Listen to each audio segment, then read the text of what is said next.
Voilà, on termine donc cette journée qui a été riche en échanges, riche en enseignements à tous les sens du terme, avec un docteur en sciences, avec quelqu'un qui est chercheur, qui a été en particulier au MIT, prospectiviste, conférencier, écrivain français et observateur attentif de toutes les grandes mutations, toutes les grandes métamorphoses de la planète.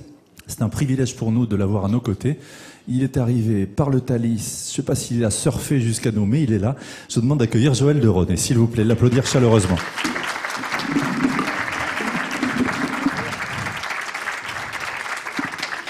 Installez-vous, je vous en prie.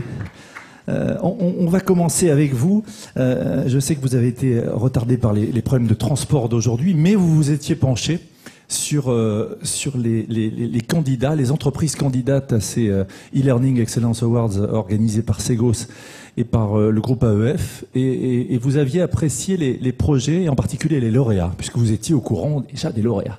Absolument, j'ai eu le temps de le voir dans le train, j'ai regardé, ma secrétaire m'avait envoyé les dossiers. Donc ce qui me frappe, si vous voulez, dans tout ça, et c'est un peu l'introduction que je voudrais faire à notre discussion avec vous, c'est que jadis, souvenez-vous, dans les années 70-80, on parlait de l'EAO. Est-ce que des gens se souviennent que c'était que l'enseignement assisté par ordinateur? L'EAO, finalement, n'est plus du tout ce que l'on pensait, et heureusement d'ailleurs, parce que nous sommes dans un écosystème numérique. Oubliez Internet, de toute façon, c'est fini. Quand je dis ça, il y a des gens qui disent « je viens de m'y mettre ». Bon. Donc, oubliez Internet, c'est fini. Internet, c'est pas un truc sur lequel on va pour aller chercher des informations avec un réseau de communication. On est dans Internet, on est dans un écosystème numérique. Nous sommes des femmes et des hommes augmentés avec les outils qu'on porte sur soi en permanence. Et par coévolution, on change cet écosystème numérique qui nous change. Ayant dit ça, je veux dire que maintenant, l'enseignement, l'éducation, les Anglais ont deux mots meilleurs, c'est learning and teaching. On peut dire qu'on n'est plus dans l'EAO, on est dans l'EAN, si vous voulez, c'est-à-dire l'enseignement assisté par le numérique. Je préférais in English DAT ou DAL, Digital Assisted Learning or Digital Assisted Teaching, which is not the same thing. Teaching and learning is not the same thing at all. Donc on est maintenant dans le DAT, le DAL, à cause de l'écosystème numérique dans lequel on est. Et pour prendre les trois sujets, les trois lauréats, je suis admiratif de la manière dont les personnes qui l'ont fait, à la fois les organisations et la technique, a su tenir compte de cet écosystème par la multiplicité des modules, par l'effet interactif entre le feedback, on avance, on revient, on évalue ensemble. Il y a un effet viral qui permet de communiquer les informations, notamment pour Reunica ou Gemalto, mais aussi pour AXA. Et on voit que chacun d'entre vous, enfin chacun d'entre ceux qui ont fait ces propositions et qui les ont mis en œuvre, ont totalement compris qu'on n'est plus dans un enseignement séquentiel et linéaire, qui est la vieille façon d'enseigner, qui est toujours malheureusement enseignée dans nos écoles, nos universités, mais qu'on est dans l'enseignement systémique, dans lequel il y a des interactions à tous les niveaux en permanence entre les apprenants, les sachants, les apprenants entre eux. Et quand je parlerai des MOOC, qui est un de mes dadas complets en ce moment, je redirai un peu ce qui se passe, c'est que le MOOC n'est pas descendant top-down, mais complètement interactif. Donc voilà, bravo à tous les gens qui ont fait ces projets. Bravo d'avoir compris que dans l'écosystème numérique, c'est l'interactivité, le temps réel, le feedback, la coévaluation, l'auto-évaluation et la coévaluation, et l'importance que les contenus ont, non seulement pour diffuser une connaissance, mais faire prendre conscience de l'importance de cette connaissance pour la rediffuser autour et aller chercher un peu plus loin l'information. Alors vous parlez de transversalité, de co-construction quelque part, de cette nouvelle écosystème numérique, les smartphones, enfin toutes les choses avec lesquelles on vit aujourd'hui. Quelle est la place de l'éducation dans cette civilisation, justement, puisqu'on parle beaucoup de learning dans ce congrès? Alors il est clair que beaucoup d'observateurs d'Internet dont nous sommes depuis l'origine, et quand on le voit sur le plan international, la grande question d'Internet sera l'éducation. De toute façon, comme vous le savez, je ne vais pas vous le redire, c'est archi dit partout, on est en train de passer des sociétés de croissance matérielle, qui vont continuer, heureusement, à des sociétés de la connaissance, c'est-à-dire des sociétés où l'immatériel prend une part de plus en plus grande, et où les questions d'éducation, bien sûr, mais aussi de santé, d'environnement, de vie ensemble, de vie collaborative, la société du la société du crowd, sont en train de prendre de plus en plus d'importance. Donc dans ce contexte, l'éducation, la coéducation et la coéducation intergénérationnelle, je peux expliquer ce que j'entends par ça, mais on y reviendra tout à l'heure parce que c'est vrai que les fameux contrats de génération, quelque part, on est en pleine dedans. La coéducation intergénérationnelle est fondamentale. Et comme vous avez compris depuis le début, quand je parle d'écosystème, je parle à la fois de l'entreprise, des écoles, des classes, d'écoles d'ingénieurs, de la formation à la maison. On est dans le sociétal. De tous les publics. Là, on parle de tous les publics. On est vraiment dans l'éducation la plus large possible, depuis les retraités qui veulent réapprendre chez eux jusqu'aux élèves qui viennent pour la première fois dans les classes, et en même temps les universités, les collégiens. Mais pour continuer sur cette question, que l'éducation sera le grand sujet d'Internet des 20 prochaines années, évidemment. Mais j'ai dit Internet alors que je vous ai dit qu'il fallait l'oublier. L'éducation sera le grand sujet de l'écosystème numérique dans lequel nous sommes maintenant rentrés. Et tout ça grâce aux techniques. Je voudrais dire un petit mot de ça. On n'est plus dans l'ordinateur. Il faut comprendre que le AO, c'est totalement fini. On n'est plus dans l'ordinateur. La formation, l'éducation, le teaching, le learning, l'apprentissage moderne va se faire de plus en plus par une constellation d'outils qui ne sont pas seulement la tablette, mais aussi le smartphone. Il faut comprendre ça. Les apps, il y a des apps qui permettent sur les smartphones, Android ou iOS, de faire en sorte qu'on se connecte avec des logiciels plus classiques. Et ce que savent faire la génération Internet aujourd'hui, la NetGen, que j'appelle les MHBG, les mutants hybrides bionumériques géolocalisés. Bien sûr. Ce qu'ils savent faire, c'est apprendre aux seniors que la transversalité, encore une fois, des apps, les applis, pour parler un peu plus correctement, des logiciels classiques, des réseaux, des moteurs de recherche et du travail ensemble, crée une constellation qui catalyse l'apprentissage. C'est ça qu'il faut comprendre. Donc, ce que je suis en train de dire ici, c'est qu'après avoir parlé d'écosystème numérique, je parle maintenant de constellation d'outils d'apprenants. Et ces outils d'apprenants peuvent être le smartphone. On peut faire beaucoup de choses à apprendre avec des smartphones. On peut faire encore plus de choses avec des tablettes plus un smartphone. On peut faire encore plus de choses avec un ordinateur partagé par plusieurs personnes renvoyant sur des grands écrans. Il a fini de mitrailler celui-là. Bon, ça va maintenant. Hein. OK. J'ai dit à votre papa, attention. Méfiez-vous, je le connais. Hein. Bon. Donc, on peut aussi travailler avec des tableaux blancs. Avec des tableaux blancs, vous avez vu maintenant, il y a des tableaux blancs extraordinaires où simplement par des gestes, on écrit sur le tableau blanc, c'est écrit sur un ordi, l'ordi renvoie par le réseau à un autre ordi.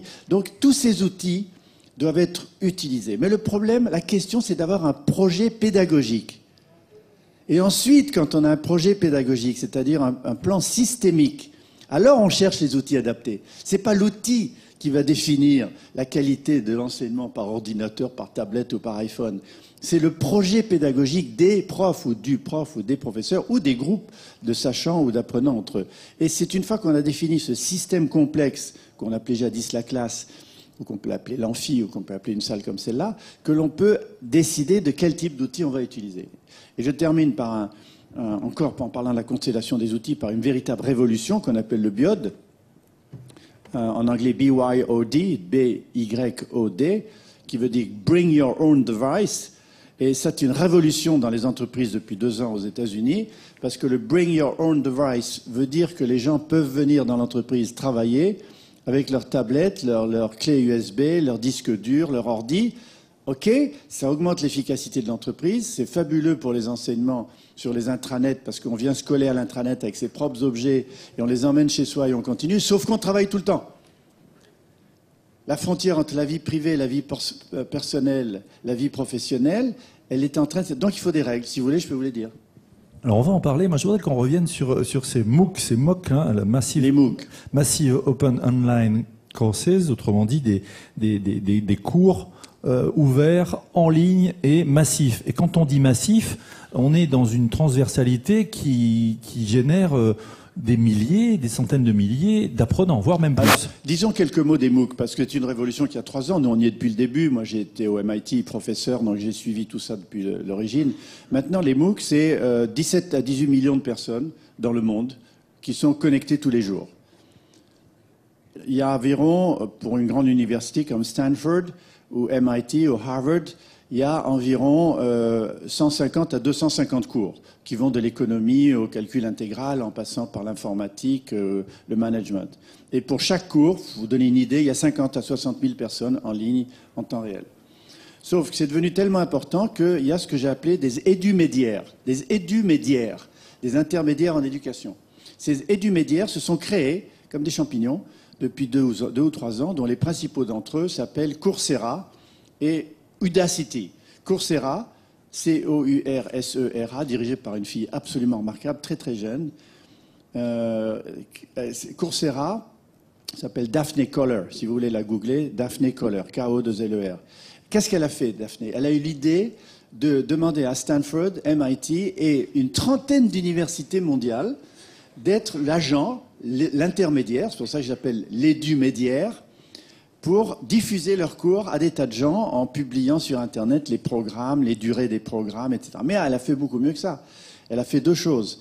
Et d'ailleurs, Udacity aussi, qui est dirigé par un autre type qui s'appelle Sébastien Thurn, qui est extraordinaire, vraiment, lui aussi, c'est un visionnaire. Qu'est-ce qu'ils font? Et puis il y en a plein d'autres. Hein. J'avais un slide pour vous, mais on a décidé de ne pas en mettre, dans lequel il y en a une quarantaine. Qu'est-ce qu'ils font? Qu'est-ce qu'elle a fait, Daphne? Elle a eu l'idée de faire en sorte que le MOOC, Massive Online Open Course, soit pas top-down. Pas des gens comme ça en train de recevoir Passif. des cours. Elle a créé la transversalité pour que par Skype, par Facebook, par Twitter, par MSN, par tout ce que vous voudrez, des gens créent des groupes d'apprenants pour apprendre ensemble. Ils ne savent pas, ils se posent des questions. Ils n'ont pas très bien compris, ils posent des questions à quelqu'un d'autre. Et deuxièmement, ce qu'elle a fait, et c'est là où elle se fait payer, parce que c'est une entreprise commerciale, les cours sont gratuits, mais elle fait payer l'évaluation. Elle a mis au point des systèmes d'auto-évaluation, de co-évaluation, de global evaluation, qui, pour certains, commencent maintenant aux États-Unis à avoir valeur de diplôme. Ça va très vite, tout ça, c'est à 3 ans. Hein. Revenons sur cette histoire de communauté, parce que quelque part, je comprends pas, je demande à quelqu'un d'autre cette transversalité, cette horizontalité, et non plus ce fameux top-down qu'on connaît bien en entreprise. Ça, c'est nouveau aussi. Alors, on l'expérimente à Universcience avec Claudie Agnoret. Vous avez vu qu'il y a 2 grandes écoles françaises, Polytechnique et la Sorbonne, Panthéon-Sorbonne, qui ont décidé de s'inscrire et de faire partie maintenant de MOOC. Donc la France se lance depuis... C'est 35, il y a 2 Françaises. quelques semaines dans les MOOC. Bon, il y en aura beaucoup plus. Il faut dire que le CNDP... il y a des organismes français qui sont assez en retard. Ils auraient dû prévoir ça depuis longtemps. Nous, ça fait des années qu'on tire la sonnette en disant ça va arriver. Et puis ce qui se passe aussi, c'est que des profs comme moi, des scientifiques, des philosophes, des économistes créent leur mini-MOOC. Si vous allez sur mon site, allez-y, je vous le donne, inscrivez-le. www.deroné.com. D-E-R-O-S-N-A-Y.com, mon nom. Okay, allez dessus et vous allez voir le mini-MOOC Joël Deroné. C'est gratuit, 100% gratuit. Et qu'est-ce qu'on a fait avec 2 étudiants? Ils ont été pêcher tout ce que j'ai fait sur Internet depuis 92 sur Dailymotion maintenant, sur YouTube, en radio, et en même temps avec l'autorisation d'entreprise, et peut-être avec la vôtre, si vous me filmez, ils ont été mettre tout ça sur Internet. Alors vous avez plusieurs listes, vous avez une liste séquentielle et chronologique, thème par thème, avec la durée de la vidéo, et vous avez Pearl Tree. Qu'est-ce qui connaît Pearl Tree? Oui, bon, il y en a quand même 1, 2, 3 ou 4. Pearl Tree, c'est une espèce d'arborescence avec des perles. Vous cliquez sur la perle et toc, vous avez l'écran qui apparaît à gauche et vous voyez si ça a l'air d'intéressant ou pas. Donc, il y aura de plus en plus d'enseignants qui vont faire des mini-MOOC. Donc, il n'y aura pas seulement des MOOC de grandes écoles, mais il y aura de plus en plus... Et on va les interconnecter entre nous. Alors, cette communauté, ces interconnexions, ces échanges, on est dans le réflexif. Hein. Tu me donnes une info, mais moi, je peux t'aider à un moment ou à un autre. Ça signifie quoi? Plus de générosité dans la façon dont on va apprendre? Alors ça, c'est des mots importants. Alors, je redis ce que j'ai dit tout à l'heure. Nous sommes en train de rentrer dans la société collaborative que j'appelle dans mon livre, Surfer la vie, je l'appelle la société fluide. C'est-à-dire une société qui n'est plus dans les rapports verticaux, pyramidaux de la hiérarchie traditionnelle, qu'elle soit politique, industrielle ou universitaire, mais dans une société du rapport transversal, du pouvoir transversal, du partage, de la solidarité, de la générosité, de gens qui donnent pour en avoir plus, c'est-à-dire qu'on rentre dans une matrice à plusieurs dimensions. En gros, si vous voulez, l'économie classique s'est fondée sur 2 dimensions. Ceux qui détiennent le capital, les machines, ceux qui sont salariés chez eux. Ils vendent leur temps, ils sont payés par le salaire. Ça, c'est Marx. Maintenant, on a une matrice à plusieurs dimensions, dans laquelle il y a salaire, évidemment, temps partagé, valeur, bénévolat, reconnaissance, plaisir. Et puis vous croisez cette matrice et qu'est-ce que vous avez? Eh bien, vous avez des choses comme le crowdsourcing. Le crowdsourcing, ça veut dire des gens qui travaillent ensemble à résoudre des problèmes compliqués que certains experts ne pourraient pas résoudre tout seuls. Et ils le font pour la communauté Internet. Ça, c'est de la générosité. Mais en échange, nous qui le faisons, on est payé, entre guillemets, par plus d'informations, de la reconnaissance, de la notoriété qui me vaut des conférences comme celle-là, par exemple. Et puis, vous avez le crowdfunding. Le crowdfunding, ce sont des gens qui financent des projets sans en attendre des dividendes. Ils en attendent de la reconnaissance, du bien-être, du bonheur de faire des choses intéressantes. Parfois, le produit qu'ils ont contribué à financer, ils l'ont gratos. Un film, par exemple. Un film. Voilà. Et de plus en plus, le crowdfunding, moi je suis très copain avec Adrien Aumont, qui est le créateur de KissKissBankBank, qui est un crowdfunding français. Pour vous donner une idée, Kickstarter.com a levé 18 billion depuis sa création. Mais ça rapporte pas d'argent direct. On est dans une autre société. On est dans la société du co. On est dans la coéconomie. On est dans la société collaborative. Et alors ça... je rebondis là-dessus, Joël Okay. de René. Co-construction, collaboratif, échange, vraie générosité. Forcément, dans une société où on se regarde, on est tendu, où c'est un peu clanique, où les communautés, on en vient à parler des générations. Hein, on parle beaucoup de ces contrats de génération, ça fait partie des enjeux gouvernementaux et même sociétaux. N'oublions pas les seniors, que vont faire les juniors, et cette génération qu'on appelait, à tort ou à raison, Y. Là aussi, on va pouvoir faire interagir tout ça, parce que les apprenants, ça va être encore une communauté. Alors, ils sont méfiants de la pyramide des pouvoirs et de la pyramide hiérarchique. On travaille beaucoup avec eux. Moi, je travaille constamment avec des petites poussettes, selon le mot de Michel Serres, de ces jeunes filles qui tweetent tout à l'heure avec leurs pouces. Donc, on travaille beaucoup avec eux. Donc, on connaît leurs valeurs. En gros, ce qu'ils disent, eux, ils sont dans le live streaming. Il faut comprendre, c'est très important. En deux mots, Internet de jadis, c'est l'Internet en 2D, en 2 dimensions. C'est-à-dire une succession de cartes postales. C'est comme un kiosque à journaux, l'Internet ancien, dans lequel on dit Paris Match en haut à gauche, Télé 7 jours en bas à droite. Ça, c'est Internet classique. L'Internet moderne est en 3D. Il a la dimension du passé, du présent et du futur, comme le Mississippi, comme un fleuve. Et donc, ce que font ces jeunes toute la journée, c'est d'être dans le live streaming. Quelquefois, il faut qu'ils se raccrochent au bord et qu'ils se raccrochent aux branches pour aller sur le rivage, échanger des valeurs, parler aux anciens, retrouver la profondeur des choses. Mais enfin, ils sont dans le live streaming. Et donc, ils refusent que nous, les profs, les parents, les politiques, les tuteurs, nous les mettions dans des cases. Venez à notre exposition à la Cité des Sciences. Vous allez voir, on a une expo sur Léonard de Vinci, c'est très intéressant. On en a une sur les textiles du futur. Vous commencez formidable là. promoteur, hein, Joël. Bah oui, je fais ma pub. Venez, Vous avez vous commencez ici, vous continuez là. Ils veulent plus ça. Qu'est-ce qu'ils viennent chez nous? Des 12 ans avec leur classe, des vieux, enfin, des parents avec leurs enfants, mais les 15-35 ans, ils viennent pas. Parce que eux, ils sont dans le live streaming. Et nous, on essaye de les mettre dans des cases. Comme pour l'éducation. On essaye de leur faire commencer ici et de là. Qu'est-ce qu'ils veulent? Ils veulent co-créer leur système éducatif en groupe. Ils veulent partager l'émotion. Ils veulent partager l'expérience. C'est pour ça qu'ils SMS sans arrêt, qu'ils tweetent sans arrêt, qu'ils prennent le pouls. Ils entendent le cœur battre de l'organisme vivant dont ils sont des cellules, même s'ils sont à des kilomètres les uns des autres. C'est ça qu'il faut comprendre. C'est pour ça qu'un ado français envoie 80 SMS par jour. C'est pour ça qu'un ado français n'aime pas le téléphone, parce que le téléphone est trop en temps réel, trop direct, on entend les gens respirer, ça fait peur, c'est trop émotionnel. Eux, ils sont dans le monde des avatars, dans le monde du numérique. Et d'ailleurs, c'est un problème, parce que vivant dans le monde du numérique et dans le live streaming, quand ils rentrent IRL, ça veut dire in real life, hein, quand ils rentrent dans le monde de l'IRL, les jeunes filles en particulier doivent se désinhiber du contact réel avec les gens. Et Sherry Turkle, qui est une grande sociologue américaine du MIT, dans son livre Alone Together, elle explique que le binge drinking, pour ceux, les mamans qui savent ce que c'est, là, oui, je vois qu'il y en a qui savent. C'est un moyen de... C'est tequila, vodka, Red Bull. C'est le moyen, en se saoulant la gueule tout de suite, de retomber dans le réel. De retourner dans un réel très réel. Donc, il y a aussi ce défaut du monde virtuel dans lequel ils sont, mais en même temps, ce live streaming fait que nous, profs, éducateurs, responsables d'entreprise, nous devons les aider avec les outils qui sont les leurs, et il faut les inclure dans vos entreprises, dans les intranets, évidemment, Facebook, Twitter, Wiki. Ça veut dire qu'il ne faut pas en avoir peur en entreprise? Mais au contraire, les patrons, les DRH et les patrons des ressources humaines ont une terreur de Facebook sur l'intranet. On dit aux gens de faire joujou tout le temps. Il n'y a qu'à mettre un community area manager qui surveille un peu tout ce que les gens font. Et vous allez voir, ça explose. Les gens se connaissent, partagent, parlent de leur voyage et en même temps de leur boulot. Donc, je finis sur le live streaming. Ouais. Il faut qu'on comprenne que ces jeunes ne veulent pas rentrer dans des cases. Ils veulent co-expérimenter, co-partager de manière co-émotionnelle leur apprentissage avec les autres, puisqu'ils font partie d'un organisme vivant, même qu'il est distant, à des kilomètres les uns des autres, mais ce sont des cellules vivantes qui passent leur temps à prendre le pouls et le cœur des uns des autres par les SMS, les textos, Facebook et Twitter. De l'autre côté, on a les seniors.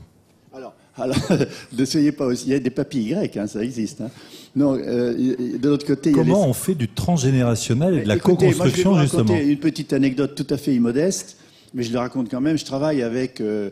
j'ai préparé un grand colloque il y a le 5 juin. Écoutez, allez le voir sur Internet. Alors, un autre truc à noter, le 5 juin, à la Cité des Sciences, on a créé un forum qui s'appelait Changer d'air. E, accent grave, RE. 650 personnes, 3800 personnes online connectées, 4200 tweets, le top tweet, hashtag FCE, top tweet les plus tweetés de toute la France, le 5 juin, entre 19h et 20h. Donc, un phénomène extraordinaire. 50% de femmes, 50% d'hommes, 50% de 25 ans, 50% de seniors. Donc déjà, c'est le cas. Alors, j'ai travaillé à la préparation de ce colloque avec Emmanuel Duez, 26 ans, Laura Cornu, 23 ans, Célia Gruson, 25 ans, Adeline. Elles étaient autour d'une table, on avait bossé une partie de la matinée, c'est des geeks, elles sont complètement connectées. Et puis, avant que les sandwichs arrivent, je redresse un peu la tête et je leur dis, vous réalisez quand même que sur le plan calendaire, j'ai un demi-siècle de plus que vous. Je me regarde comme ça, mais pas du tout, Joël, on a tous le même âge numérique. Ça, c'est très important. On a le même âge numérique. Parce que moi, je parle plus du numérique, je parle plus d'Internet. J'utilise, comme je respire l'air et comme je parle français, ces éléments-là pour mon travail de tous les jours, seul, en groupe ou avec les autres. Donc, le numérique, elles en parlent même plus. L'Internet, elles en parlent même plus. Et on a tous le même âge numérique. Et quand les entreprises me demandent, mais comment changer, monsieur Dronet, vous nous racontez tous ces nouveaux outils, les tablettes, les trucs, les machins, Facebook, Twitter, je dis, écoutez, engagez des stagiaires de 25 ans, vous allez changer, number one. Et deuxièmement, ayez le même âge numérique entre ceux qui ont 25 ans et ceux qui sont pré-retraités à 65 ans. Alors justement, comment est-ce qu'on fait quand il y a encore des frilosités, des peurs, pour que les entreprises aient le même, et des collaborateurs avec le même âge numérique? On expérimente. La force d'Internet ou de l'écosystème numérique, c'est que c'est un écosystème qui peut changer. Avant, on faisait des rapports annuels, c'était imprimé, c'était foutu. Il y avait une erreur dedans, le patron vous tombait dessus et vous virez. Maintenant, on fait des rapports annuels avec une clé, avec un QR code, avec des QR codes pour tous les endroits, tous les liens sur lesquels il faut aller. On flash ça et on peut les changer en temps réel puisque c'est sur Internet. Donc, avec Internet, on peut expérimenter, faire des erreurs, recommencer. Essai, erreur, recommencer. Et malheureusement, la plupart des grands patrons de DRH ou les grands patrons d'entreprises qui ont 50, 55 ans ou un peu plus, ils ont été formés d'une manière extrêmement stricte à l'analyse cartésienne, à la linéarité, à la séquentialité, pas à la systémique. Et d'ailleurs, beaucoup d'entre eux, dans des grandes écoles élitistes, sont formés aux maths pour gérer les choses et les machines. C'est des écoles techniques, même, qui s'appellent polytechniques. Et d'autres ont été formés au droit pour gérer les gens et les organisations. Ça s'appelle des grandes écoles d'administration. Et il se trouve que les maths et le droit ne suffisent plus pour gérer la complexité. Alors, je vous rejoins sur cette histoire d'expérimentation. Expérimentons au quotidien, ça veut dire que pas avoir peur de faire des erreurs et qu'on apprend tous les jours au quotidien, ensemble, et plus seulement avec des programmes de formation, si je schématise un peu. Vous l'avez dit, je peux pas mieux le dire, je vais pas redire ce que vous avez dit, c'est ça. On expérimente ensemble. Comme j'ai dit tout à l'heure, on définit un système pédagogique avant de choisir les outils techniques pour ce système. On travaille ensemble, on s'écoute parler, on respecte les autres, on respecte la diversité. Et quand on y est, on se lance. Pas dans des grands programmes très coûteux pour 3 ans, mais dans des programmes expérimentaux qui vont permettre de tester, de savoir si c'est bon. Et on se lance. C'est probablement comme ça qu'on fait les trois lauréats de ce magnifique projet que j'ai mentionné tout à l'heure. Je voudrais qu'on revienne sur ce que certains appellent la porosité de la vie vie professionnelle et de la vie personnelle, hein, l'absence de frontières maintenant, puisqu'on emporte son propre device, son propre terminal sur son lieu de travail. Vous avez mené une étude très intéressante chez Universcience. Vous pouvez nous en parler un petit peu? Oui, bien sûr. Alors nous, à Universcience, on est quand même une grande boîte. Hein, maintenant qu'on a fusionné avec le Palais de la Découverte, Cité des Sciences, Palais de la Découverte, c'est à peu près 1800 personnes. Et on a un formidable service informatique. Ils sont excellents, la DSI. Ils ont compris les Mac et les PC. Ils ont tous les mélangés. On a un intranet qui fonctionne bien. Donc, ils sont bons. Et ils sont en train d'étudier les conditions juridiques et personnelles du BYOD. Parce qu'on va l'autoriser, bien entendu. Alors, en gros, mais je résume, parce que si vous avez des questions, vous posez-les-moi. Mais en gros, il y a deux aspects. Il y a l'aspect personnel de la frontière entre la vie personnelle et la vie professionnelle. Et ça, c'est laissé aux gens un choix. Il y a des gens qui travaillent 18 heures par jour, ils rentrent chez eux, ils se couchent, ils ne parlent même pas à leurs enfants.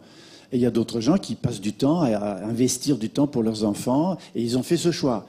Il y a des gens qui ferment leur ordinateur le week-end, ils ne veulent pas. Il y a des gens qui répondent plus à leur email, parce que moins on répond, plus les gens vous en envoient, etc. Donc, il y a des règles personnelles. C'est les gens qui s'imposent eux-mêmes leurs règles. Oui, déjà. Alors, ça, c'est ce que je veux dire. Mais attendez, les gens s'imposent eux-mêmes leurs règles, mais on peut leur apprendre. Moi, dans mes équipes, avec mes collaborateurs, je leur apprends à gérer le temps et l'information. Parce que les causes de stress, de mauvais sommeil, les gens qui vont consulter les médecins d'entreprise, parce qu'ils sont stressés, parce qu'ils peuvent plus dormir, parce qu'ils prennent des tranquillisants, des antidépresseurs, ce sont des gens qui ne peuvent pas gérer deux choses, l'information et le temps. J'ai pas le temps, j'ai trop d'informations. Classique. Moi, c'est les premières choses que je fais avec mes collaborateurs, et je peux vous en donner 2 heures de cours, de comment faire pour gérer ces mails. Je connais des gens qui continuent à répondre à leurs mails par ordre d'arrivée. Séquentiellement, tout de suite. C'est incroyable. Alors qu'il y a des filtres qui permettent de les envoyer à des secrétaires qui répondent pour vous avec des brouillons déjà préparés. Moi, j'ai des secrétaires qui ont 10 brouillons, je dis brouillon 3, pof, elles répondent. J'ai des filtres qui me permettent d'envoyer des mails pour les lire pendant le week-end.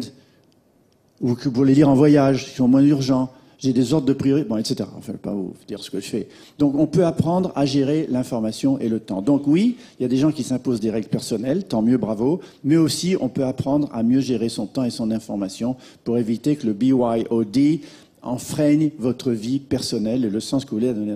Deuxièmement, il y a l'autre sens. Refuser un ordre qui vous vient par le numérique. Imaginez un patron ou une patronne d'entreprise qui, un dimanche matin, à 3 heures du matin, vous envoie sur vos réseaux, sur votre mail, quelque chose en disant à 8h50, lundi, j'ai absolument besoin de ces 24 pages que je vous demande depuis une semaine. Vous répondez non. Et vous êtes viré. Je suis en vacances. Et ce ne sera pas retenu, alors ça c'est un truc juridique qu'on étudie, et ce ne sera pas retenu dans votre dossier comme un refus de répondre à un ordre hiérarchique. Je vous arrête parce que c'est un peu un mode bisounours, parce que vous imaginez quand même que le patron, même s'il peut pas vous en tenir rigueur parce que ce sera gravé dans les textes de loi et dans le réglementaire, celui qui reçoit le mail, je me mets à sa place. Il le reçoit à 3 heures du matin et le patron, il peut pas faire autrement que le faire. Vous êtes complètement à côté de la plaque, Frédéric. Alors dites-moi, parce que ça m'intéresse. Complètement à côté de la plaque. Le BYOD est maintenant vraiment répandu aux Non, je dis pas ça par rapport au BYOD. Ça, je suis d'accord. Pour emmener par rapport au mail, mais ça fait partie. Non, attendez.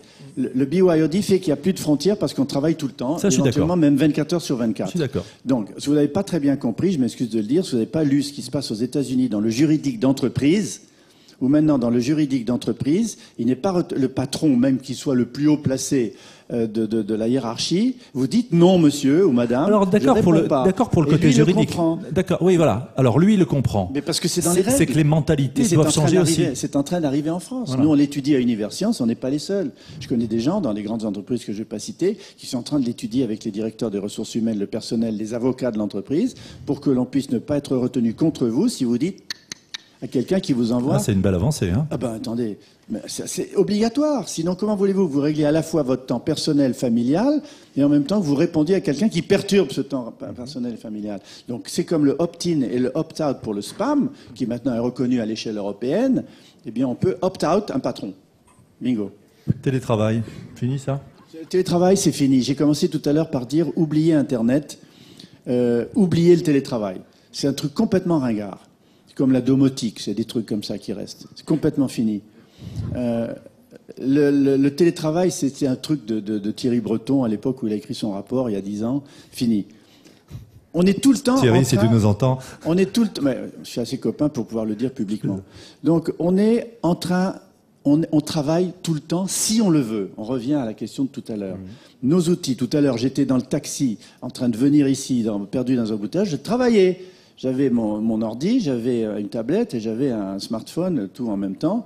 Et ma secrétaire m'envoyait des messages. Qu'est-ce que je faisais? Du télétravail? Non, je fais du travail à distance. Comme vous, peut-être même, non, heureusement, vous êtes très poli, vous aussi, madame, oui, elle utilise son mail, là.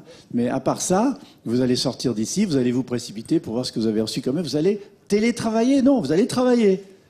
C'est ça. Donc, aujourd'hui, la grande question, c'est ce que nous disions tout à l'heure, votre question était très pertinente. Comment établir la frontière entre travail personnel, travail professionnel et obligations d'ordre venant d'en haut que l'on peut refuser? Donc, si je résume, on est dans la générosité, on est dans la co-construction, on est dans la transversalité, on est dans une société apprenante et des entreprises apprenante où on commence à y rentrer, où les générations se parlent entre elles et doivent pas avoir peur l'une de l'autre. Un petit parenthèse, ils sont en train de nous faire passer de la société de l'information, qui à cause du big data devient de l'infopollution, à la société de la recommandation. C'est pas pareil. La société de l'information, on est paumé, si vous permettez l'expression. Il y a trop de trucs. La société de la recommandation, c'est de faire confiance aux gens de votre réseau qui vous disent « va voir tel film, c'est pas si mal ». Il y a cette idée de générosité. Il n'y a rien à y gagner, simplement à faire profiter quelqu'un d'eux. Voilà. Société de la recommandation est en train de prendre la place de la société de l'information. Nouvelle valeur, là, quelque part. J'espère que vous tweetez tout ça pendant que je parle, parce que vous pouvez tweeter c'est ce que fait madame. Hein, @ de René Joël. D'ailleurs, c'est ce que je fais quand je donne des cours. Tenez, voilà, moi, comme je suis proche, je vous donne un truc de prof. Moi, j'arrive dans un amphi de 400 élèves, garçons et filles. Je commence par ça. Je leur dis, voyez, ça, c'est mon iPhone. Vous pouvez me tweeter @ de René Joël. Pendant que je parle, je le mets comme ça et je vois défiler tous vos tweets. Et d'ailleurs, je suis très démagogue parce que je vois défiler des tweets, je prends mon truc de temps en temps, puis je dis pas « Ah, Karine, super idée, je vous reparlerai tout à l'heure, merci ». Ça crée un climat et les étudiants adorent. Des clés d'action, des takeaways, comme on dit pour les entreprises, essayer de rompre cette structure pyramidale qui écrase et créer une fluidité. Du lien, du lien humain, de l'émotion, du lien social. Il y a un mot qui est très fort, que j'aime beaucoup dans les valeurs de mon livre. Si vous lisez Surfer la vie, d'abord vous pouvez le consulter, il y a plein d'extraits sur surferlavie.com. Je parle de ça et je dis qu'il y a des valeurs pour moi qui sont essentielles, le respect de l'autre, le respect de la diversité, l'écoute des gens et l'altruisme. Alors l'altruisme, pour moi, et vous en avez un peu parlé en parlant de générosité, de l'altérité, de partage, l'altruisme, c'est pas de l'altruisme bisounours, du genre on va faire le bien autour de soi. Non, c'est l'altruisme à la Robert Axelrod. Qui connaît Robert Axelrod? Non? Oui? Bon, pas mal. Un des plus grands sociologues américains, c'est lui qui a inventé le win-win. Il a écrit un livre publié chez Odile Jacob qui s'appelle « Comment survivre dans un monde d'égoïstes ». Et il explique qu'on peut être égoïste, c'est le fameux jeu du prisonnier, où on donne une information pour faire attaquer, pour faire mettre l'autre en prison, mais on peut s'en sortir soi-même. Donc tous ces jeux de guerre, de non-zero-sum games, ont été inventés par Robert Axelrod. Et l'altruisme au sens d'Axelrod, c'est du donnant-donnant, du win-win, mais fort. C'est pas un truc mou. Et donc c'est une valeur essentielle pour construire ensemble. Qui a des questions à poser à Joël de René? Oui, allez, je viens vers vous. Si vous tweetez, je vais quand même regarder, parce que vous pouvez me poser des questions par tweet. Hein. Merci de vous présenter, on vous écoute. Qu'est-ce qu'on a, la 3G ici ou de la Wi-Fi? On a la 3G. Ah, j'ai même de la Wi-Fi gratos. Génial. On vous écoute. Il fonctionne pas? Oui, je sais pas. Alors, est-ce que j'ai des tweets? On va essayer. Et là, ça marche? Oui, c'est bon. Ça y est, il fonctionne. Ça me suffit un seul. Non, un seul vous suffira? Allez. Oui, bonjour Patricia. Bonjour Patricia. Je me permets de vous poser une question parce que vous parlez bien sûr de la génération Y, la génération actuelle. Maintenant, c'est vrai que tous ces jeunes de 25 ans, ils sont en train de tweeter, ils sont sur un autre mode, ils font du live streaming, comme vous dites. Par contre, la nouvelle génération, les générations maintenant de 6-7 ans qui arrivent, il y a quand même un décalage. Comment vous voyez cette génération? Je veux dire, le système éducatif n'est pas adapté pour le mode plus tard. Et qu'est-ce que vous voyez chez ces jeunes de 7 ans, la nouvelle génération, encore plus loin? Est-ce qu'on peut prévoir un petit peu ce qu'ils vont devenir? Et est-ce qu'on est... c'est un autre monde encore? Parce que je pense que... J'en parlais tout à l'heure avec une dame. il se peut que ces personnes-là ont un autre modèle qui va aller au-dessus de ces jeunes de la génération Y. Et en fin de compte, l'éducation qui est donnée à l'école ne correspond pas, en fin de compte, sur la génération Y pour former les prochains. C'est très très juste ce que vous dites. Ils vont ringardiser la génération Y, ils ont 6, 7 ans, 8 ans, ils sont nés avec des ordinateurs dans la main, avec des tablettes. J'ai une amie qui a une fille qui a 2 ans et demi et un fils de 8 ans et demi. Elle avait mis la photo de son fils sur son iPhone en tête. Elle revient un soir, elle regarde, elle voit la photo de sa fille. La petite de 2 ans et demi a été dans les archives photos, elle s'est mise à la place de son frère. Donc pour vous dire que la connaissance qu'ils ont de ces outils est complètement instinctive. Ils ne se posent même pas la question de savoir si c'est du numérique, de l'iOS, de l'Android.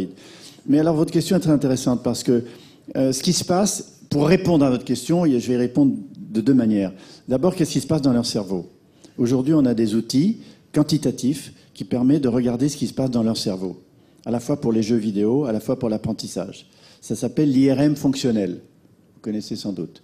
Et l'IRM fonctionnel est utilisé pour les politiques, pour les gens du marketing, sur les produits cosmétiques. On met une crème sur quelqu'un, on le met dans un IRM fonctionnel, on regarde les zones de plaisir du cerveau qui s'allument. Donc maintenant, on connaît ça assez bien. Ça ne veut pas dire, parce que c'est pas cause-effet quantitatif, mais ça éclaire beaucoup de choses.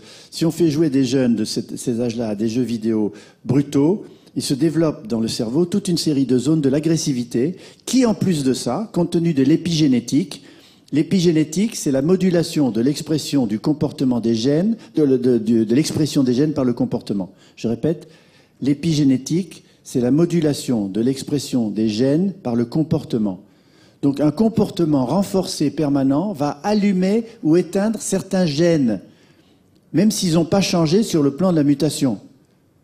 La nutrition, l'exercice, le plaisir, le réseau social et familial, le management du stress, pour nous, fait que nous pouvons moduler nos gènes en 1 semaine et changer. Alors, a fortiori, pour des gamins et des gamines qui sont en train d'apprentissage, l'environnement dans lequel ils sont va faire en sorte que certains gènes vont conduire à plus de réceptivité, ou au contraire se fermer sur eux-mêmes. Une espèce de forme d'autisme. Alors, on voit ça très bien. Les jeux vidéo dangereux, ou au contraire, les jeux sérieux, mais qui apportent quelque chose, c'est pas les mêmes zones du cerveau. Et donc, on peut dire, comme Don Tapscott et d'autres sociologues américains, ou Sherry Turkle, que le cerveau de ces jeunes a changé. Le numérique, l'interactivité, les réseaux, les jeux vidéo ont changé le cerveau de ces jeunes. Donc, ils ont déjà un cerveau différent de ceux de la génération Y.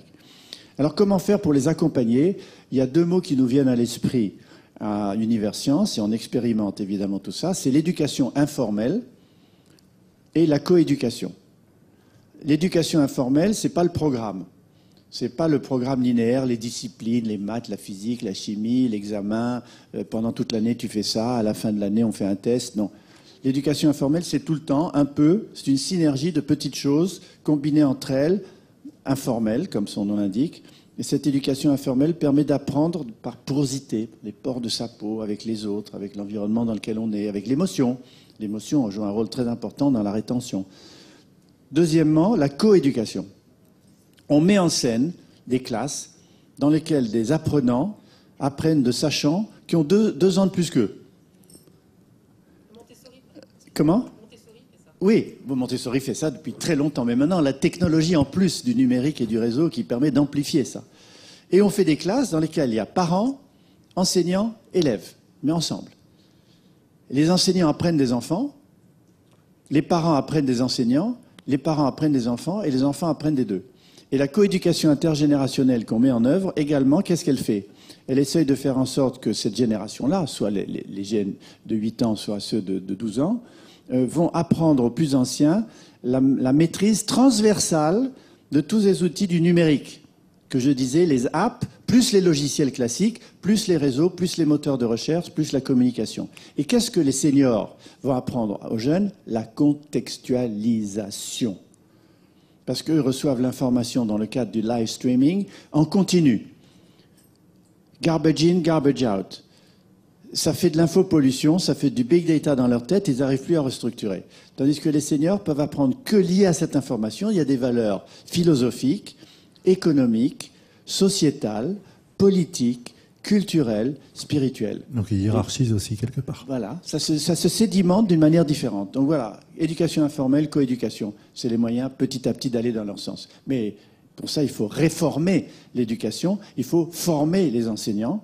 Or, les enseignants jouent un rôle très important, je leur rends hommage, parce que quand j'ai vu le début des ordinateurs à l'école, j'avais écrit pas mal de choses là-dessus dans les années 80, avec l'arrivée des Apple et des premiers Macintosh, eh bien, beaucoup d'enseignants ont pris leur propre ordinateur à eux. Les classes n'en avaient pas assez pour les acheter, pour former les jeunes à l'informatique. Donc, il faut un effort remarquable, malgré la pesanteur des inspecteurs d'académie et de la rigueur de l'enseignement pyramidal taylorien que nous avons dans notre pays. Et dans d'autres, on n'est pas les seuls. Question ? Qui a une question à poser ? On vous passe le micro juste derrière. Claire, voilà. Et puis il y a monsieur après, de Gemalto. On pense à vous.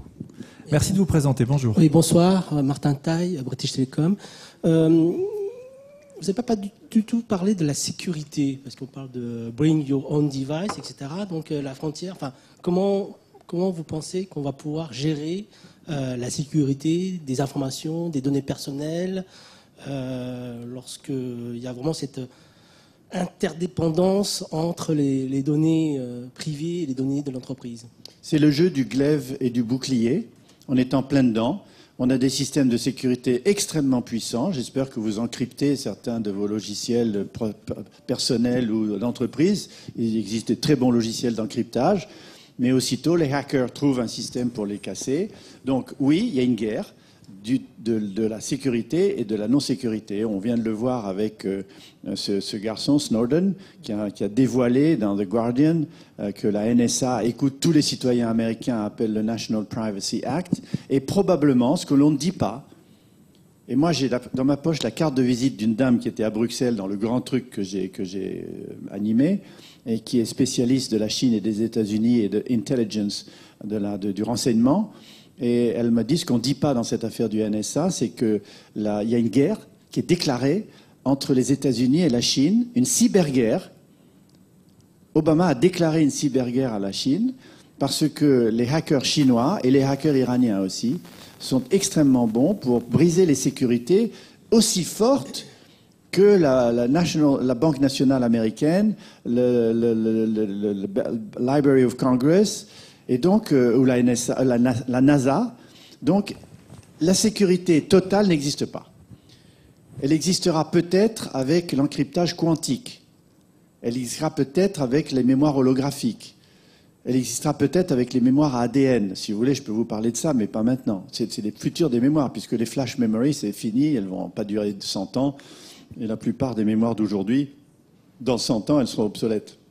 Donc, la sécurité, c'est un grand enjeu. On ne peut pas dire qu'à 100%, on est protégé, mais on peut dire que les données personnelles médicales, les données personnelles d'une entreprise, avec les niveaux d'encryptage qu'on a maintenant, sont relativement sérieuses. Sinon, le cloud ne marcherait pas comme il marche. Le succès du cloud démontre que les gens font confiance au cloud, pas tous, mais des gens font confiance au cloud parce que le cloud prouve qu'il y a des moyens d'encryptage et de sécurité qui laissent des très grandes entreprises ne plus avoir des ordinateurs à eux, mais des ordinateurs répartis dans le monde entier dans le cloud. Donc c'est un compromis acceptable, mais ce n'est pas 100% sûr. Une autre question. Bonsoir, Frédéric Chauvin de Gemalto. Pour le prix, hein. Merci. C'est excellent. J'ai lu votre dossier en détail, j'étais impressionné. Hein. Merci beaucoup. Donc j'en profite de parler à un visionnaire pour vous demander ce que vous pensez de la toute-puissance bipolaire FaceGull. Donc Facebook, Google, avoir votre avis sur ce que tout ça va devenir. Je ne sais pas si vous connaissez, il y a une espèce de, bien sûr, de grande carte. Vous avez vu que ce matin, Facebook a décidé de piquer les hashtags de Twitter. Oui. Vous avez vu ça? Ça c'est un sacré... Je ne sais pas comment Twitter va réagir, mais Facebook utilise le hashtag. Bon.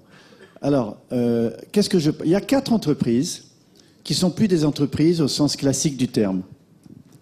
4. Ces 4 entreprises s'appellent GAFA. G-A-F-A. Enfin, la grande entreprise GAFA. Une entreprise mondiale, multinationale, énorme. GAFA veut dire Google, Apple, Facebook, Amazon. GAFA conditionne notre vie et espère le conditionner encore plus. Google, par exemple, voudrait qu'il y ait un écran Google devant vos yeux tous les jours de votre vie, tous les matins, tout ce que vous faites. Vous orienter, téléphoner, écrire, tweeter, voilà. Donc GAFA sont plus des entreprises. Pour nous, une entreprise, c'est une marque, c'est Areva, c'est L'Oréal, c'est Total, c'est Schneider. C'est des entreprises qui ont des murs, qui ont des salariés, qui ont une hiérarchie, des bureaux, qui font des produits, qui les distribuent dans des réseaux de distribution, qui font des marges, qui ont des distributeurs, etc., qui protègent leur concurrence avec des actions de plus en plus fortes de marketing, de publicité touchée les gens. Ça, c'est des entreprises classiques, brick and mortar. GAFA, ce sont des plateformes. C'est très, très différent. C'est l'âge de la plateforme. D'ailleurs, je vous recommande un livre remarquable qui s'appelle The Age of the Platform, qui est le livre référence aujourd'hui. Il est publié depuis 6 mois, aussi important que celui de Chris Anderson, The Long Tail, qu'on a traduit en français par La Longue Traîne. The Age of the Platform, qu'est-ce qu'ils disent? Ils disent que ces entreprises GAFA sont ce qu'ils sont grâce à leurs stakeholders, à leurs participants, à leurs usagers. Ils sont ce qu'ils sont parce qu'ils laissent la possibilité aux gens de co-créer avec eux les contenus et les produits de leur entreprise. Ça revient à ce que vous disiez tout à l'heure. Mais voilà, exactement. Donc ils disent pas, voilà mes produits, je suis les meilleurs, achetez-moi, je suis meilleur que le concurrent. Non, ils disent, venez chez nous, essayez. Et d'ailleurs, qu'est-ce qu'a fait Google? Google, qui a un extraordinaire programme de créativité qui s'appelle Blue Sky. Chez Google, 20% du temps des salariés est payé à rêver. Ça fait rêver pour les entreprises françaises. Hein. Il y a 20% de leur temps, ils peuvent aller jouer au frisbee, ils rêvent. Et 38 des produits les plus connus de Google, 38, Google Earth, Chrome, sont nés comme ça. Donc, la même chose pour Amazon, la même chose pour Apple, la même chose pour Facebook. Donc, ce sont des plateformes qui constamment sont en évolution permanente, en coévolution. Qui agrègent quelque part. Qui agrègent quelque part la créativité des gens. Ils rendent les gens intelligents et ils vivent de cette intelligence. Et ils les forcent même pas. Mais ils les forcent même pas. Les gens le font par plaisir, comme le crowdfunding d'ailleurs. Ça pourrait s'appeler le creativity funding. Creativity sourcing, create sourcing. Donc, en gros, pour répondre à la question, je suis un peu long, je suis désolé.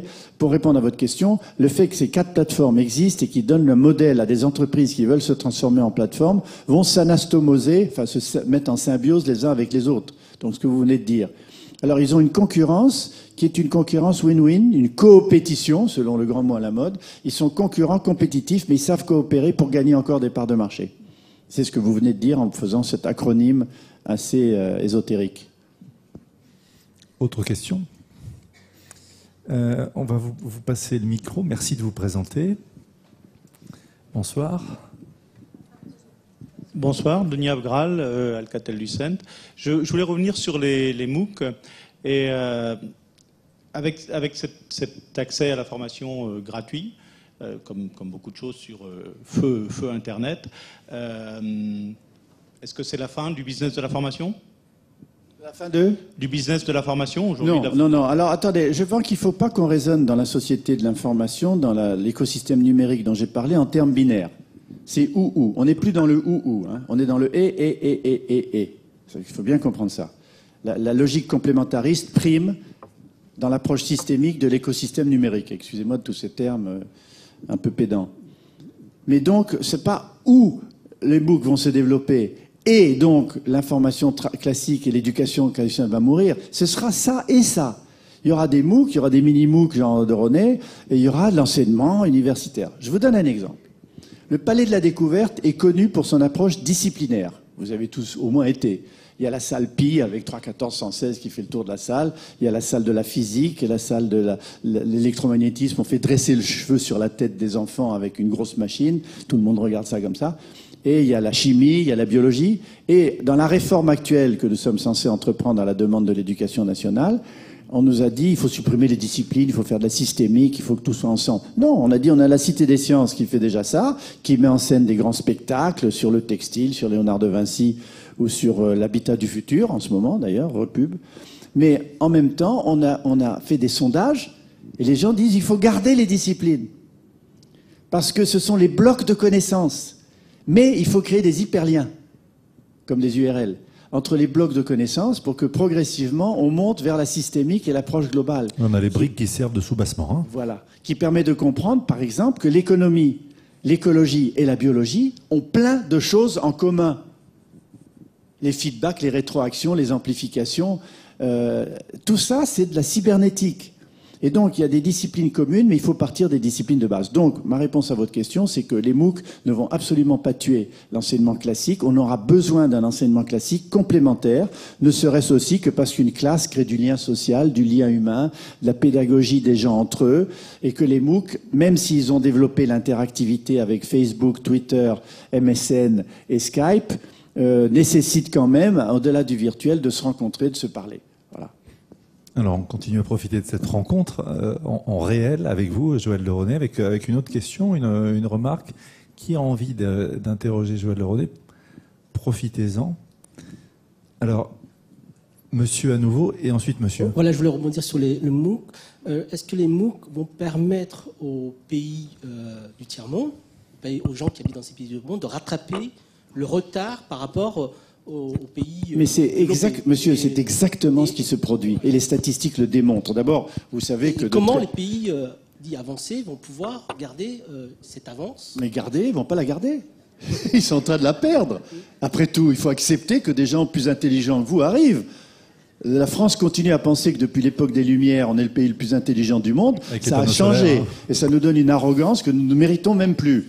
Donc déjà, il y a beaucoup de Chinois, de Japonais, de Coréens du Sud, même de Brésiliens, de Russes, de Roumains, qui sont partis se former dans les grandes universités à l'étranger. MIT, qui veut dire Massachusetts Institute of Technology, ça s'appelle plus comme ça. Ça s'appelle Made in Taiwan, MIT. Donc, ils sont rentrés chez eux, ils restent pas, ils rentrent chez eux, et ils sont devenus cette intelligence incroyable de ces Coréens du Sud, de ces Chinois, qui ont inventé maintenant sur le plan numérique des logiciels et des réseaux que l'on n'a même plus, qui sont en train de nous faire une concurrence effroyable. Et avec les MOOC, ça va encore plus vite. 7 à 8 millions de personnes connectées, dont 80% viennent de pays en développement. Vous vous rendez compte les stats? Regardez, il y a un très très bon site, vous googlez sur MOOC, il y a un site sur Wikipédia, enfin c'est un Wikipédia qui donne des statistiques en temps réel, c'est updaté absolument toutes les semaines, qui donne les courbes statistiques des gens qui attendent les cours de Coursera ou autres, et les pays en développement nous rattrapent. À nous de faire en sorte, et on est maintenant en train de développer 2 MOOC avec Polytechnique et Sorbonne Panthéon, on aurait dû faire ça depuis 10 ans. Monsieur. Yves Fangelas, ça arrive. Alors justement, qu'est-ce qu'il faut faire? C'est ce que je vais vous demander. Qu'est-ce qu'il faut faire pour garder notre avance? Je ne sais pas si on peut encore parler d'avance d'ailleurs maintenant, mais notre leadership, ou qu'est-ce qu'on peut faire pour ne pas disparaître finalement face. Alors, moi je le dis, je l'ai écrit dans mon livre Ça fait la vie, le forum Changer d'air, la archidie. N'oubliez pas qu'à ce forum Changer d'air, vous aviez les gens du groupe des 10. Qu'est-ce qu'était le groupe des 10? C'est un groupe qui s'est créé à la fin des années 60 avec un médecin humaniste, Jacques Robin, qui a réuni Robert Buron, un politique, un scientifique, Henri Laborit, pour créer les relations science, société, humanisme.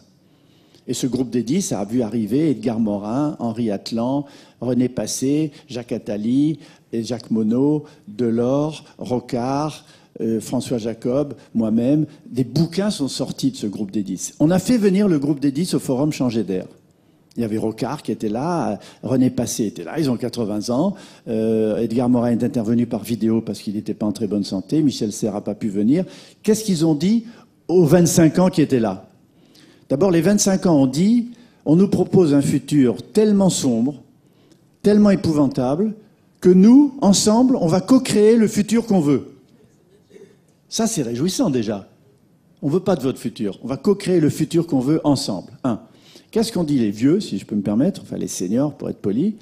Ils ont dit, le moyen de changer d'air, c'est de changer de culture. C'est-à-dire que la culture de nos élites, qu'il s'agisse des élites politiques, de beaucoup d'élites industrielles, d'élites associatives ou universitaires, c'est une culture pyramidale du pouvoir personnel. Si on dit à ces gens-là que le pouvoir se partage, non, le pouvoir ne se partage pas.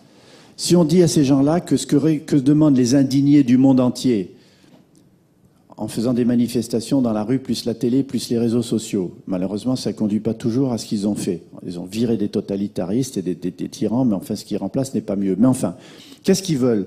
Ils veulent une culture de la démocratie participative. C'est un grand mot qu'on a employé nous avant et qu'une candidate à l'élection présidentielle a repris. La démocratie participative, c'est la capacité, ce que ne veulent pas des gens qui se disent démocrates entre nous, hein. Du haut de leur pyramide de pouvoir, partager le pouvoir, c'est impensable, Machiavel l'a très bien dit. Ils veulent se faire réélire, donc rééditer leur pouvoir, aller aussi bien dans l'industrie et que dans la politique, alors que la culture que prônent les jeunes et que prônent les seniors du groupe des 10 et de beaucoup d'autres dans le monde, c'est une culture de la participation, du partage, de la solidarité, du pouvoir transversal. Mais cette culture est très difficile à changer. C'est plus difficile de changer des cultures que des structures. Des structures, on peut décider juridiquement ou politiquement de modifier telle structure. Les fameuses réformes dont on nous parle toute la journée, c'est des changements de structure. Mais des changements de culture, quand vous voyez que deux oiseaux à la tête d'un parti politique sont en train de se battre pour être le président du parti, pour essayer d'être ensuite président de la République, on est au comble du summum de l'absurde, de la volonté de défendre son propre pouvoir pyramidal, pas tellement pour les gens, pour soi, pour perpétuer son pouvoir. Donc c'est cette culture qu'il faut changer. C'est cette culture qui nous empoisonne.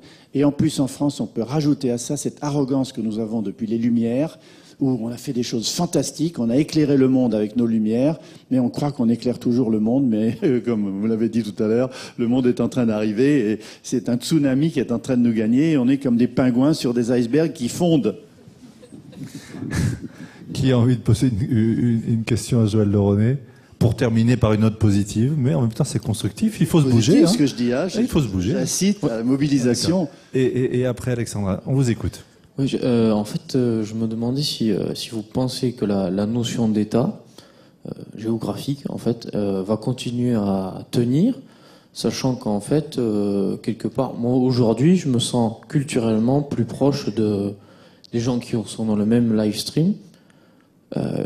Que des gens qui vivent géographiquement à côté de moi parfois. Il ne faut pas aller trop vite. C'est que la réponse que j'ai faite tout à l'heure à monsieur sur les disciplines du Palais de la Découverte. Les États sont là, les États sont importants. Les États, c'est une entité, c'est une culture, c'est les racines du futur. Les États ont des règles, les États ont des droits, on a des devoirs. Donc on doit les respecter. En revanche, il faut reconnaître que la génération Y, dont vous parliez tout à l'heure, c'est la première génération mondiale. C'est la première génération mondiale. Moi, quand je vais à Davos, j'étais à Davos là au mois de janvier, au World Economic Forum, qu'est-ce qui m'a frappé? C'est des jeunes, enfin assez jeunes, 30 ans, 35 ans, 40 ans, qui sont ministres de leur pays, qui sont patrons de leur entreprise, hommes et femmes, et qui parlent anglais entre eux, pas toujours very good English, but they speak English, they have the BlackBerry and their iPhone, et communiquent. C'est une génération mondiale. Donc cette génération-là, c'est la première grande génération mondiale. Par ailleurs, on voit aussi que, au-delà des États, il y a des réactions affectives, émotionnelles, transnationales, transétatiques, de gens qui partagent les mêmes idées. On l'a vu au moment des catastrophes, malheureusement. Mais on commence à le voir dans la société du la société de la collaboration, où les gens sont prêts à faire des choses ensemble, en désintermédiant les grandes pyramides de pouvoir dont nous parlions tout à l'heure. Et ça, c'est un signe extraordinaire que la société est en train de changer à l'échelle internationale. Mais avant de passer à ce que certains appellent un gouvernement des savants ou un gouvernement mondial, mon cher ami Jacques Attali, j'ai des grandes bagarres avec lui là-dessus, parce qu'il pense qu'il faut un gouvernement mondial. Moi, je crois que le gouvernement des savants serait la pire des choses, parce que dans les savants, il y a une courbe de Gauss, hein, aussi, parmi les imbéciles et les intelligents. Et le gouvernement mondial, j'y crois pas du tout. Je pense à la diversité. Vive la diversité. C'est de la diversité que naît la création collective. Alexandra. Oui, Alexandra Cavanas, Ségos. En fait, j'ai eu un dialogue il y a quelque temps avec Olivier Lasvernias, que vous connaissez, chez nous, qui est à la le Cité des patron, Sciences, oui. voilà, à la Cité des Métiers. Cité des Métiers. Et qui a soulevé chez moi une question, parce que c'est un petit peu un paradoxe. À la fois, il dit que le système éducatif d'enseignement classique qu'on a aujourd'hui est complètement à côté de la plaque. Il le dit comme ça par rapport à tout ce que vous décriviez tout à l'heure sur la transversalité, tout ce dont on parle aujourd'hui.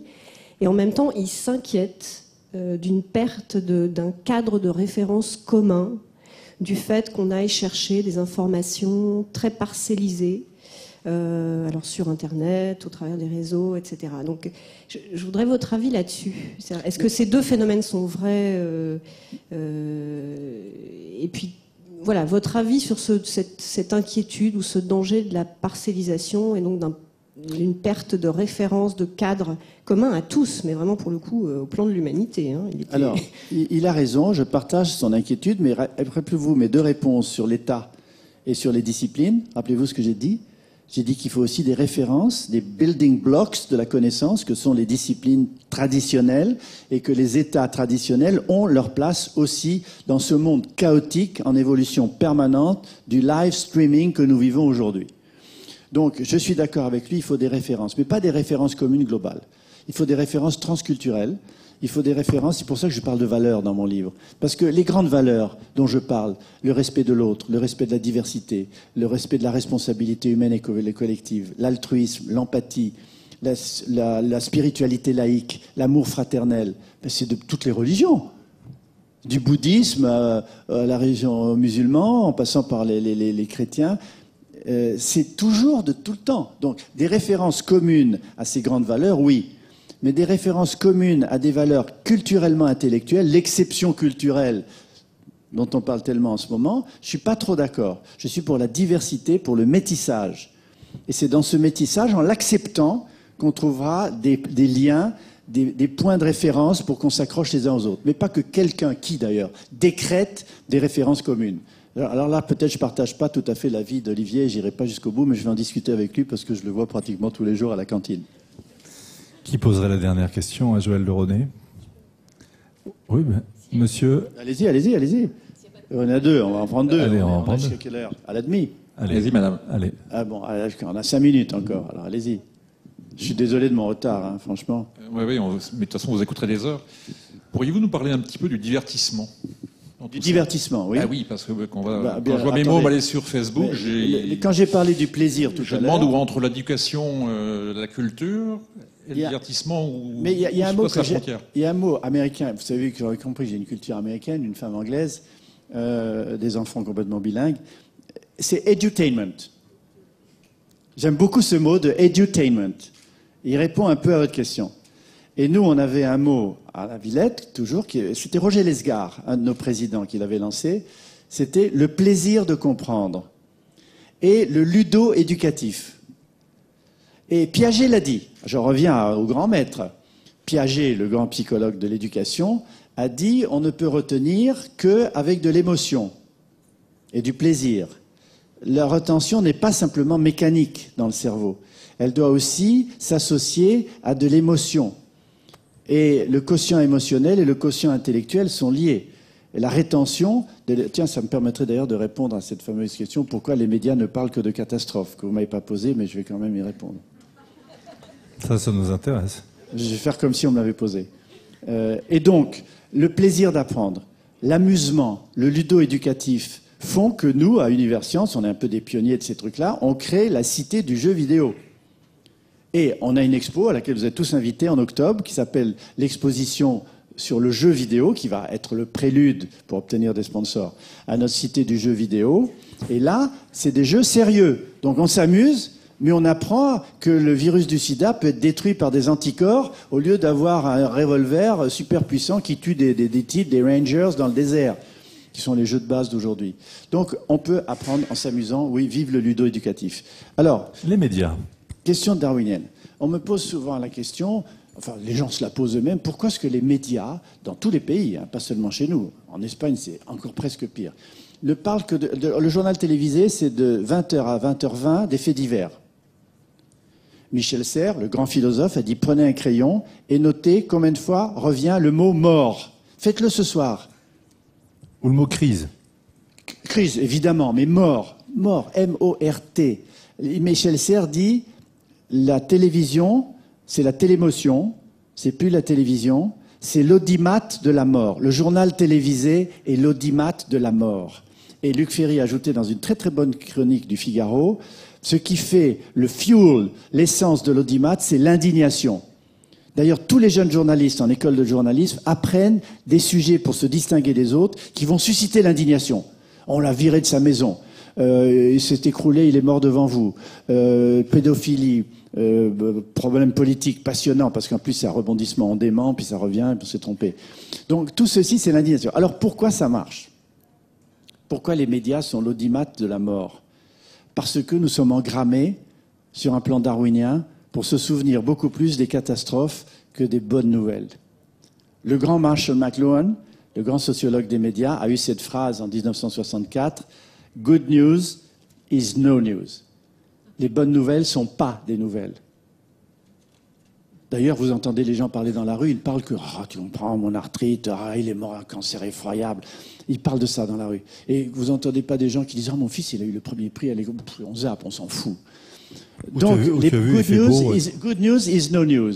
Alors, le fait que les bonnes nouvelles ne sont pas des nouvelles, comment se fait-il que les mauvaises nouvelles soient constamment... Alors, c'est darwinien. Alors là, c'est le biologiste qui va vous parler. Croyez-moi, c'est vrai. Et ce que je vous dis a été prouvé sur le plan expérimental. Pour ceux que ça intéresse, je vous donne toutes les références si vous m'envoyez un mail. Donc, ça veut dire que les animaux et les humains ont un renforcement de la mémoire par des hormones qui s'appellent l'ocytocine, la vasopressine, l'adrénaline, les corticoïdes. Ces hormones dans notre corps sont sécrétées devant un événement que nos yeux voient et que notre cerveau enregistre. Si cet événement est violent, qu'il y a du sang, qu'il y a des catastrophes et qu'il y a des morts, le renforcement de mémoire est beaucoup plus fort que si c'est un événement positif, le bien-être, quelqu'un qui dit j'ai gagné à la loterie. Bon, c'est sûr que ça, tout le monde espère le faire. Mais enfin, je sais pas, où mon enfant a eu le premier prix de dictée ou gagné la dictée de Bernard Pivot. Pourquoi? Parce que, animaux que nous sommes, et les animaux c'est pareil, se souvenir d'une catastrophe en voyant et en la mémorisant veut dire que la fois d'après, si ça vous arrive, vous pourriez éventuellement trouver un moyen de l'éviter. Incendie de forêt, tsunami, montant dans les montagnes. Et donc, en l'évitant, vous pourrez continuer à faire des enfants et perpétuer l'espèce. Dixit Darwin. Mutation, sélection naturelle. Et donc, quand les médias font des sondages, en disant, vous vous souvenez de quoi? Ah ben cette petite fille en Colombie, elle était dans l'eau est montée, elle avait sa tête au-dessus d'une poutre et on l'a vue se noyer sous nos yeux. Tout le monde se souvient de ça. Donc la catastrophe, la mémoire de la catastrophe fait que les sondages d'opinion font que les rédacteurs en chef de journaux mettent ça en tête. Parce qu'il faut faire du business dans les médias aussi. Et ça aurait été une catastrophe si le train avait eu encore plus de retard, parce qu'on vous aurait pas eu avec nous. Je voudrais que vous applaudissiez et que vous remerciez chaleureusement Joël Le René pour nous avoir accompagnés sur cette fin de journée. Le soleil est de retour, voilà une bonne nouvelle. Et bravo aux 3 lauréats, hein. J'ai vraiment admiré les 2. Et merci encore d'avoir assisté à ce congrès jusqu'à cette heure avancée de la journée. Merci infiniment. Et une bonne soirée à retrouver évidemment sur le site de LTD.